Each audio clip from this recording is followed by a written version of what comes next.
এসেই চলে যাচ্ছেন, আগে তো দেখে যান আমি কি আইটেম করি। একদম নতুন আইটেম, যেটা আপনারা হয়তো কখনো দেখেননি, আজকে আমি করব।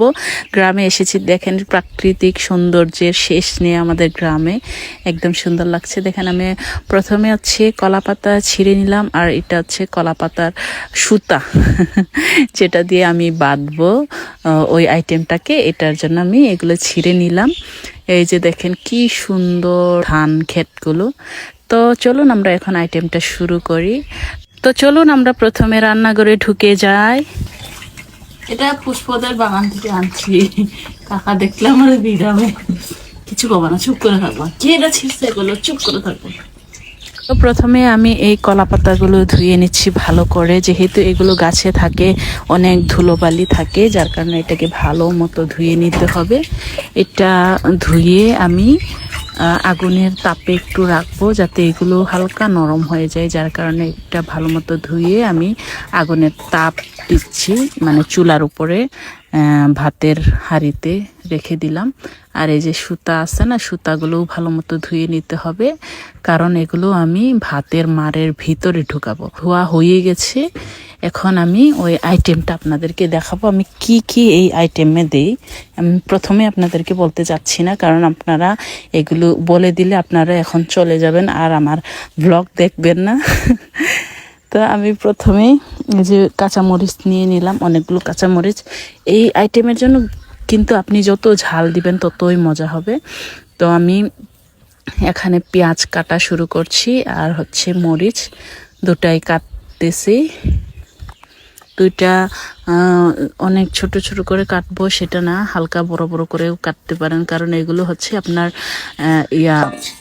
তাপের কারণে এগুলো গলে যাবে, তখন আপনি শুধু এগুলো ভর্তা করবেন। যার কারণে এই যে আমি যে কলা পাতা রেখে দিয়েছিলাম ওখানে হালকা নরম হয়ে গেছে, তারপরেও দাঁড়িয়ে যাচ্ছে দেখেন। নরম হয়, আরও নরম হয় কিন্তু সুন্দর করে। আমি হয়তো ভালো মতো তাপ দিতে পারিনি। এই যে দুইটা কলা পাতা ছিল, বেশি ছোট হয়ে গেছে হয়তো, তারপরেও সমস্যা নাই, এটা দিয়ে আমি চালিয়ে নেব। এখন এর উপরে আমি রাখবো হচ্ছে এই যে আসল আইটেম হচ্ছে এটা, ইয়ে আছে না, লাউ আছে না, লাউয়ের পাতা যেগুলো একদম কচি কচি, সেগুলো আমি পেরে এনেছি সকালবেলা। এখানে যেগুলো পেরে এনেছিলাম দেখি এখন একটু বেশি হয়ে গেল, যার কারণে আমি হালকা রেখে দিয়েছি। আর যতটুকু আমার লাগবে অতটুকু নিয়ে এখন আমি তার উপরে এই যে কাঁচামরিচগুলো কেটে দিচ্ছি। কাঁচামরিচ আমি অনেক নিয়েছি, যাতে ঝাল ঝাল বেশি হয়। এতে সবাই পছন্দ করে না, কিন্তু আমার ভালো লাগে। তারপর আমার হাজব্যান্ডও বলছিল যে তুমি একটু ঝাল বেশি দিও, তো আমি এখানে ঝাল বেশি নিয়েছি। তারপরে পেঁয়াজগুলো কেটে নিচ্ছি, পেঁয়াজ আর মরিচ এগুলো আমি এখানে দিব। আর এখানে যদি শুটকি দেওয়া যায় তো চেপা শুটকি, গারদের জন্য বলতেছি, মানে এটা আরও বেশি ভালো হতো, কিন্তু এখানে আমার যেহেতু ঘরে চেপা শুটকি ছিল না, বা নিয়ে নিয়ে ঘুরে না, ওগুলাও আজকে আসেনি, যার কারণে আমি এই পেঁয়াজ আর মরিচ দিয়েই চালিয়ে নিচ্ছি। তবে শুটকি হলে অনেক ভালো হতো। এটা আমি এখন পেঁচিয়ে নেব সুন্দর করে, যদিও আমি সুন্দর করে পেঁচাতে পারছি না। আমি মা যেভাবে করতো সেটা আমি আগে দেখতাম, সুন্দর করে পেঁচাতো, কিন্তু আমি পারতেছি না।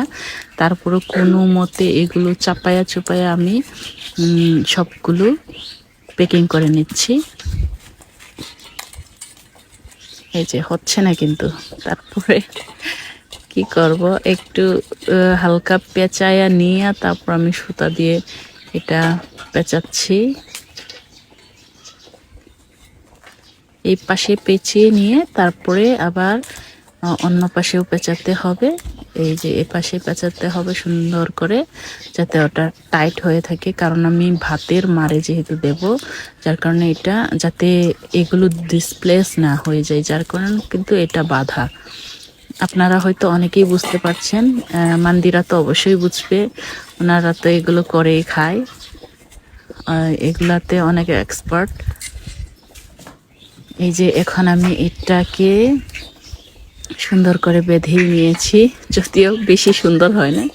এখন আমি এটাকে দিয়ে দিচ্ছি ভাতের মারে, ভাতের মার বলছি, মানে ভাত যখন হবে হবে এরকম ভাব, তখন এটাকে দিয়ে দেব যাতে ওই তাপে এটা একদম গলে যায় আর কি।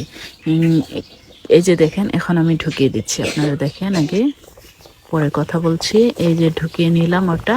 এখন আমি এটা মার যখন গালাবো, ভাত ভাত মার গালানোর পরে তারপরে যে যতটুকু হচ্ছে এর মধ্যেই কিন্তু এটা অনেকটা নরম হয়ে যাবে, যেহেতু পাতা আধা কাঁচা থাকলেও সমস্যা না। এই যে আমি মার গালিয়ে ফেলেছি সব কিছু, কিন্তু আপনাদের দেখানোর জন্য জাস্ট এটা অভিনয়টা করলাম।